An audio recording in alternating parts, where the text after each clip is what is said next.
Today I'm doing a Cajun chicken and sausage. It's smothered in a tipsy cherry barbecue sauce. So I'm going to start with pitting a bag of cherries. There's probably about a pound, maybe 2 pounds here. I'm not exactly sure. I didn't weigh it. I just use a straw to punch out all of the pits though.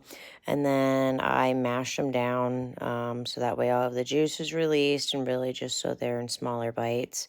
Got about a half a bottle to a third a bottle of the Jack Daniel's Tennessee Apple whiskey. Put some apple cider vinegar in there as well. And then I add a little bit of Worcestershire sauce.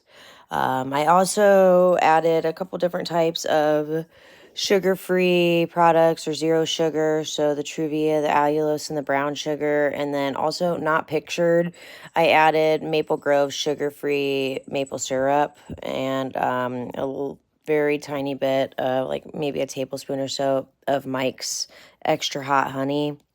And then the tomato sauce, tomato paste, and just stirring throughout. I added a little bit of Dijon mustard. As you guys can see, I really don't do portions. I just measure with my heart. And then minced garlic. I was being lazy and using minced garlic from the fridge. You can absolutely use fresh minced garlic. And then paprika, garlic powder, salt and pepper. All the good stuff. Those are like my core seasonings I typically use. I like using sea salt. I just think it has a little bit better of a flavor. And then again, you're going to give it a nice stir. And I put it over medium heat and bring it to a like slow and low boil. And then I'm going to go ahead and prep the meats. So I've just got boneless, skinless chicken thighs and then some chicken sausage. And I season it with Cajun seasoning and garlic powder. And then I'm going to throw them on a grill over high heat and get my smoking chips ready. So I use cherry and apple today.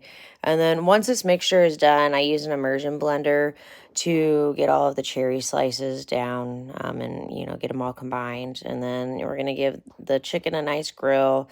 Sausage has got a nice char to it. And then I really am just chopping it down into bite-sized pieces. And smothering it with a homemade barbecue sauce. And then I'm going to go ahead and put it in the smoker, and I smoked it for about an hour and a half in total. You can smoke it for longer than that if you want to. And this turned out so good. I cannot wait to eat the leftovers tonight. Let me know what you guys think.